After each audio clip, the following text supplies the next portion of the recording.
2023년 성탄절의 이 아침에 우리에게 익숙한 마태복음 본문과 또한 조금은 생소한 계시록의 말씀 본문을 통해서 주의 강림 하늘의 싸움이라는 제목으로 성탄의 메시지를 드리고자 합니다.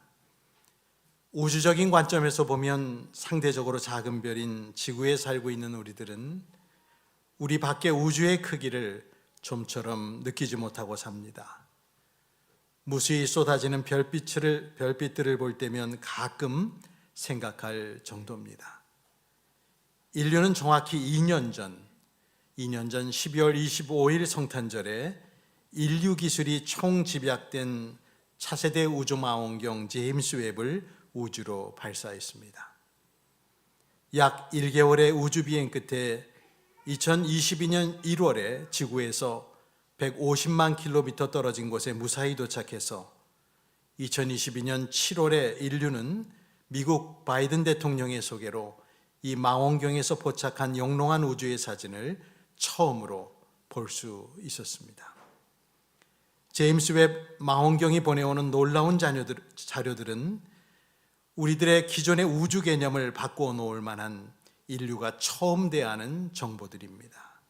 우주의 생성과 지구의 역사를 역으로 추적할 수 있는 기초 자료로 지금 이 시간에도 활발하게 연구되고 있습니다. 정말 인류 역사의 가장 놀라운 업적 중에 하나입니다. 제임스 웹 망원경을 통하여 우리는 창조의 시간을 보고 있다고 하겠습니다. 여러분, 이 광활한 우주의 사진을 한번 보십시오. 인류는 정말 여기에 비하면 작지 않습니까? 지금 비춰지는 이 창조의 기둥이라고 이름 붙여진 마치 저 표범 같은 영롱하고 거대한 사진을 한번 보시길 바랍니다. 이루다 헤아릴 수 없는 별들이 모여 이루어진 이 거대하고 장엄한 모습에 우리는 그만 탄성조차 멈추게 됩니다. 보면서도 이게 실제인가? 라는 생각이 들 정도로 현실이 아닌 듯 여겨집니다. 우리가 거하는 우주가 이런 곳이라니 정말 말이 나오지 않습니다. 다윗의 시편이 저절로 읊어집니다. 여호와 우리 주여, 주의 이름이 온 땅에 어찌 그리 아름다운지요. 주의 영광이 하늘을 덮었나이다는 시편 8편 1절이 생각나고 시편 19편의 다윗의 시 하늘이 하나님의 영광을 선포하고 궁창이 그의 손으로 하신 일을 나타내는도다 라는 시편이 저절로 읊어집니다. 최근에 전문가의 설명을 통해 앞에 보이는 수레바퀴 모양의 독특한 은하를 저는 처음 봤습니다. 은하의 지름이 6만 5천 광년이라고 합니다. 여기 보이는 은하의 끝에서 끝까지를 빛의 속도로 자그만치 6만 5천 년을 달려가야 다다를 수 있습니다. 인간의 도량형이 소용없는 어마어마한 크기입니다. 이 독특한 모양의 은하는 나선형이나 원반형의 다른 일반적인 은하의 모습과 너무나 다릅니다. 과거에 이 독특한 은하를 처음 발견한 천문학자 프리츠 치비키는 이 모양이 다른 은하와 너무 차별되어 생겨서 기록에다가 남겼습니다. 이 은하가 수레바퀴처럼 생긴 이유가 있습니다. 은하와 은하가 정면 충돌하여 한 은하가 기존의 중심을 뚫고 지나가며 그 충격파로 수레바퀴 모양이 형성된 것이라고 합니다. 여러분, 놀랍지 않습니까? 별과 별이 부딪힌 게 아니라 은하와 은하가 충돌하여 새로운 모양의 은하가 생겼다니 정말 인간의 상상을 초월하는 우주적 규모의 대변이입니다. 이 성탄의 아침에 별 이야기, 은하 이야기, 우주의 이야기를 들려드리는 이유가 있습니다.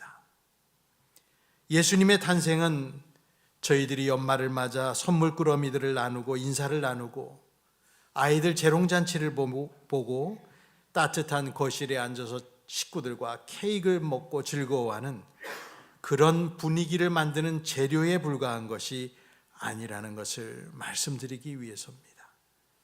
적당히 문화화된 성탄 문화는 그저 문화일 뿐입니다.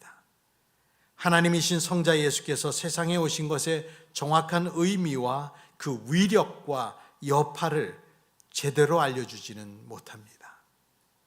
은하와 은하의 충돌이 새로운 은하를 만들고 수많은 성단들과 별들의 운명을 좌우하고 모든 것을 집어삼키는 블랙홀을 만드는 것처럼 하나님이신 예수께서 하나님의 형상대로 특별히 지음받은 피조물인 인간이 사는 지구에 사람의 육체를 입고 오신 사건은 우주적 사건입니다.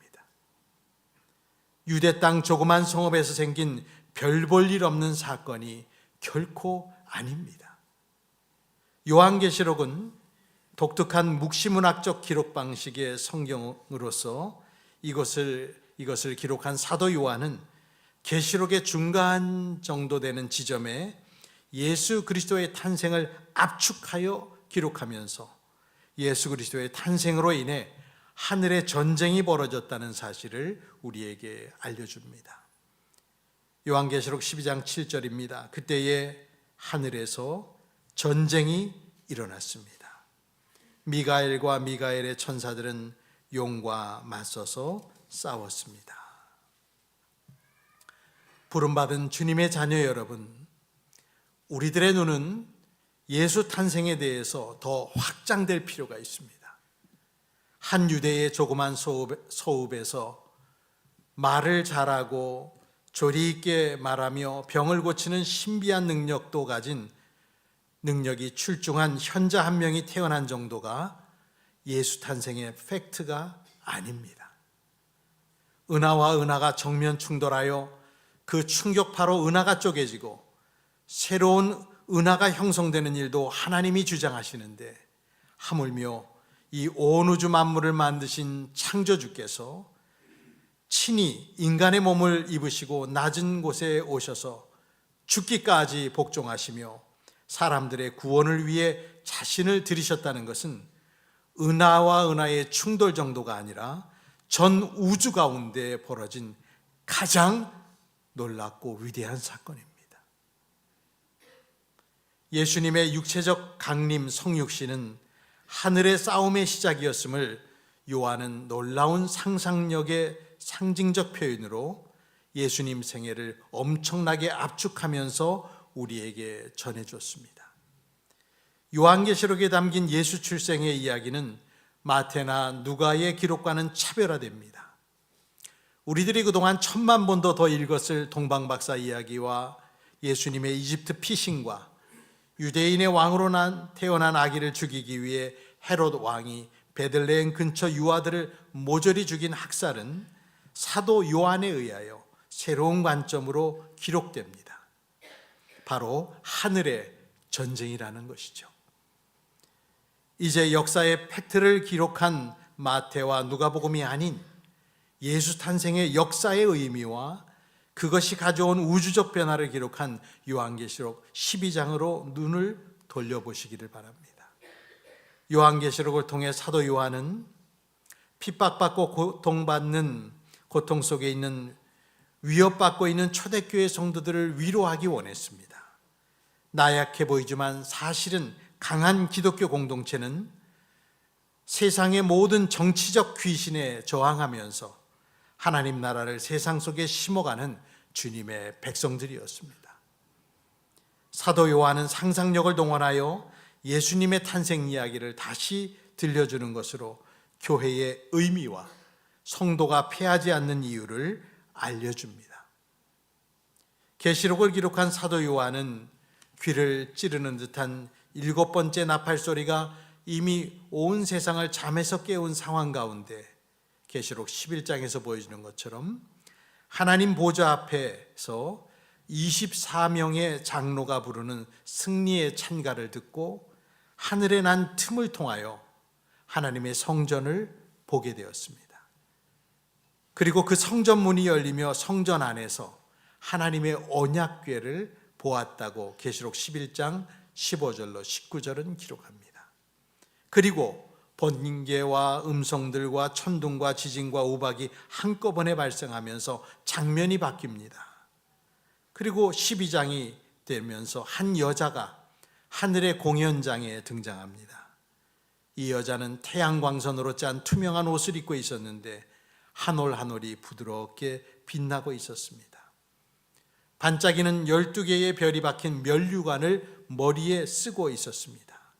이 여자는 달을 밟고 서 있었는데 임신한 상태였습니다. 마치 여신상 같은 아름다움을 가진 이 여자는 해산의 진통과 괴로움으로 울고 있었습니다. 밤하늘에 울려 퍼졌던 24명의 장로 남성 합창단의 화음이 이 산고의 신음에 눌려 더 이상 들리지 않게 되었습니다. 그리고 벼랑간 이 아름다운 여인과 너무 대조적인 흉측한 용 한 마리가 나타납니다. 이 파충류 동물은 하늘을 더럽히는 진홍색 괴물로서 7개의 머리를 들이대고 아기가 태어나면 삼키려고 들었습니다. 생명을 탄생시키는 여자와 사망의 대명사인 용은 최선과 최악을 대변합니다. 이 모습은 우리의 상상력이 미칠 수 있는 극단적인 양극입니다. 이제 아기가 태어나는 순간 용은 돌진할 것입니다. 마침내 여자는 아들을 낳았습니다. 사도 요한은 이 태어난 아기에 대한 무척 의미 깊은 상징을 결정적인 힌트로서 우리에게 남겼는데 시편 2편 7절과 또 9절에서 미리 예언된 장차 쇠지팡이, 다른 말로 하면 철장으로 만국을 다스릴 남자라는 구절을 인용하면서 우린 이 말씀을 통해 이 아기가 누구인지 알아차리게 됩니다. 이 땅에 강생하신 그리스도 예수십니다. 아기가 출생하자마자 삼키려고 입을 벌리고 있던 용은 실패하게 됩니다. 벼랑간 그 아기는 하나님께로 곧 그분의 보좌로 이끌려 올라갔기 때문입니다. 이 한 구절로 예수님의 출생과 성장과 구속의 십자가와 부활과 그리고 승천하심까지가 이 짧은 한 구절에 다 압축이 되어 있습니다. 그리고 어머니는 안전한 곳으로 피신하여 보살핌을 받았다고 6절에 말합니다. 이 아기의 출생결과 닥친 것은 성탄 캐롤이 아니었습니다. 하늘을 가로질러 거대한 싸움이 일어났는데 굉장한 천사장인 미가엘도 천사들에 합류하여 용과 그 부하들을 상대로 싸웁니다. 하늘의 이편과 저편을 가로질러 싸움이 진행되다가 얼마 지나지 않아 싸움이 끝납니다. 용과 그 부하들은 천사장 미가엘과 천사들을 당해낼 수 없어서 무더기로 하늘에서 땅으로 떨어져 나갑니다. 큰 용 혹은 옛뱀, 마귀, 사탄이라고도 하며 온 천하를 미혹하던 자가 땅으로 내쫓긴 것입니다. 이것은 구약성경 이사야 14장의 이사야 선지자의 환상이 확증된 것인데 구약 이사야 14장 12절에 이렇게 예언이 되어 있습니다. 웬일이냐 너 아침의 아들 새벽별아 네가 하늘에서 떨어지다니 민족들을 짓밟아 맥도 못 추게 하던 네가 통나무처럼 찍혀서 땅바닥에 나 뒹굴다니 라고 이미 이사야서에 이것이 예언이 되어 있습니다. 예수님께서도 일찍이 공생애 중에 하신 말씀이 사탄이 하늘로서 번개같이 떨어지는 것을 내가 보았노라 라고 예수님도 누가복음 10장 18절에 말씀한 바 있습니다. 계시록 12장 후반부에서 우리가 읽지 않았지만 하늘의 음성이 다시 들립니다. 밤낮 하나님 앞에서 성도들을 참소하던 자가 쫓겨났고 성도들이 어린 양의 피와 말씀으로 사탄을 이겼다고 하늘에서 음성이 들리죠. 죽기까지 자기 생명을 아끼지 않은 성도들의 승리와 그것을 보는 마귀의 분을 참지 못하는 모습이 큰 음성으로 선포됩니다. 그리고 이어지는 아기를 낳은 여자를 박해하는 용과 하나님의 도움으로 광야에 피하는 여인과 용은 그 여인을 많은 물을 토해내서 해하고자 했지만 용이 토한 물이 땅이 벌어지면서 사라지고 사탄의 시도는 수포로 돌아갑니다. 용의 추격전에 모든 것은 오히려 여자를 돕고 있습니다. 용은 분노합니다. 그리고 사탄은 마지막으로 예수의 증거를 가지고 하나님의 계명을 지키는 사람들과 싸우려고 바다 모래 위에 서 있는 모습으로 계시록 12장이 맞춰집니다. 이것은 우리가 어릴 때부터 들었던 예수 탄생의 이야기는 아니지만 그래도 여전히 탄생의 이야기입니다. 예수님이 탄생한 데 자극을 받아서 광포한 악이 폭력을 일삼습니다. 포대기에 쌓인 갓난아기가 이 무서운 공포에 과연 살아남을 수가 있을까? 초대교회 교인들은 사도 요한이 들려주는 이 탄생의 이야기와 하늘의 전쟁 이야기 속에 자신들의 앞날의 운명을 가늠할 수 있었습니다. 교우들은 사도 요한의 말씀을 들으면서 그 아기가 살아남기를 바랬고 그 아이의 다스림을 받기를 원했을 것입니다. 사도 요한이 성령으로부터 받은 임무는 마태복음과 누가복음이 알려주는 예수 탄생의 작업을 보충하는 것이었습니다. 메시아 탄생은 찬란한 우주를 배경으로 하나님의 백성의 줄기에서 경이롭게 일어났습니다. 이 사건은 하나님이 그리스도 안에서 구속의 생명을 안고 이 현실 세계에 침입하여 악을 결정적으로 패배시키시는 장면입니다. 마국간에서 목자들과 박사들의 시중을 받던 예수님을 광활한 우주로 데려다 놓고 용의 공격을 받는 모습으로 그린 것은 사도 요한의 특별한 재능입니다. 그 결과 우리의 믿음이 어떤 위협에도 대처할 수 있도록 강인해지는 것이죠. 실패를 거듭한 용은 바닷가에 서서 쓰라린 패배를 곱씹고 있습니다. 자기에게 도움이 필요한 게 분명합니다. 용의 싸움은 하나님에 대한 순종과 예수에 대한 증거를 특징으로 삼는 믿음의 사람들을 향한 것이었습니다. 사탄이 공격을 퍼부을 적은 죄악된 일반 피조물이 아니라 예수 안에 새로워진 그리스도의 피조물이었습니다. 그래서 사탄은 자기의 힘만으로는 안 돼서 하계, 곧 땅에서 도움을 끌어와 이후에 성경을 보면 짐승들을 세워서 믿음의 공동체를 파괴하려고 하는 일들이 계시록 13장부터 나오게 된 것입니다. 하나님의 보살핌을 받는 여자가 누굽니까? 마리아라고만 생각하면 안 됩니다. 크게는 우리 교회를 말합니다. 우리는 그 여자의 일부입니다. 지금 용이 우리를 쫓고 있지만 돌보심을 받을 가족의 일부입니다. 성도가 당하는 현재의 분투와 고난은 우주의 위대한 드라마가 상연되고 있고 두렵지만 그 안에서 저와 여러분이 중추적 역할을 맡았다는 표식이 우리가 현재 당하는 분투와 고난입니다. 요한계시록에 기록된 압축된 예수님의 탄생 이야기, 그리고 그 탄생이 가져다준 엄청난 우주적 싸움, 하늘의 싸움이 우리들의 현주소를 보여주고 있습니다. 바울은 로마의 감옥 안에서 에베소 교우들을 생각하면서 적어 내려간 편지의 마지막 부분에 이렇게 일러주었습니다. 에베소 6장 12절로 13절 화면을 보며 우리 함께 읽어보겠습니다. 시작. 우리의 싸움은 인간을 적대자로 상대하는 것이 아니라 통치자들과 권세자들과 이 어두운 세계의 지배자들과 하늘에 있는 악한 영들을 상대로 하는 것입니다. 그러므로 하나님이 주시는 무기로 완전히 무장하십시오. 그래야만 여러분이 악한 날에 이 적대자들을 대항할 수 있으며 모든 일을 끝낸 뒤에 설 수 있을 것입니다. 아멘. 우리의 싸움은 하늘에 있는 악한 영들을 상대로 하는 것이니 하나님이 주시는 무기로 완전히 무장하라 했습니다. 예수님의 강림이 가져온 하늘의 이 싸움을 성도된 우리들은 피해갈 수는 없습니다. 그러나 사탄은 우리를 상대로 싸우는 것이 아니라 우리 뒤에 계신 예수님을 상대로 싸우는 것이기에 결코 이길 수 없습니다.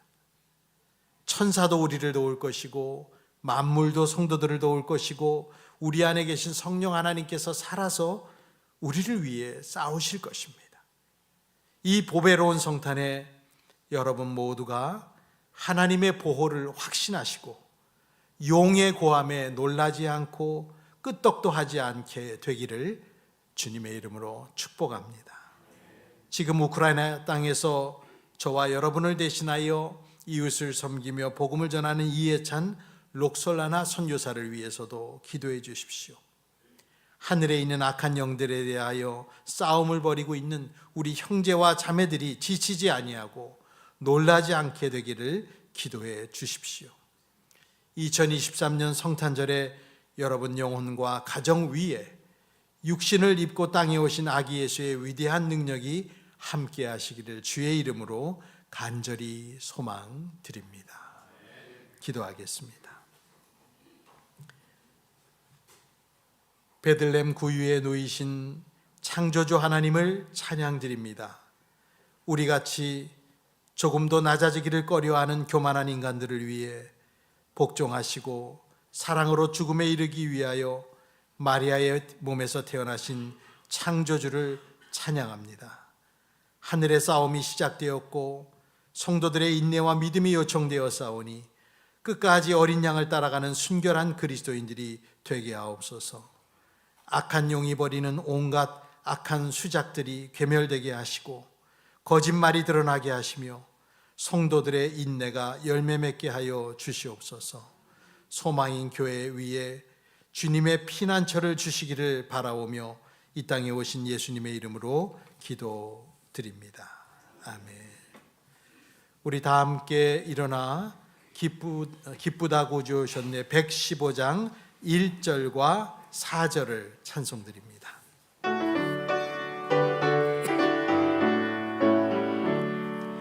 기쁘다고 주오셨네 만백성 맞으라 온 교회여 다 일어나 다 찬양하여라 다 찬양하여라 다 찬양하여라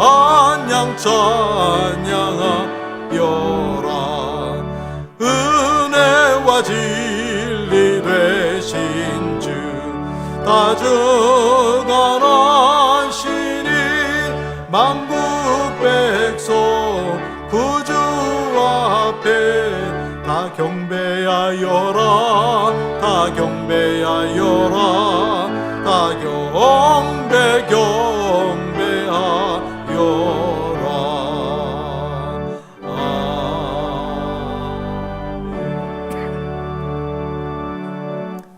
이제는 이 땅에 오신 강생하신 주 예수 그리스도의 은혜와 하나님 아버지의 극진하신 사랑과 성령님의 우리를 도우시는 그 은총이 하늘의 싸움이 시작된 것을 알고 그리스도의 무한한 보혈을 찬양하며 하나님의 주시는 무기로 무장하여 이 땅에서의 싸움에 무사히 인내로 열매 맺고 승리하기를 마음으로 바라는 성도들 위에와 가정적으로나 삶에서 여러 고통과 고민을 겪으며 오늘도 주님의 도우심을 간절히 바라는 연약한 성도들 위해 영원토록 함께 있을지어다. 아멘.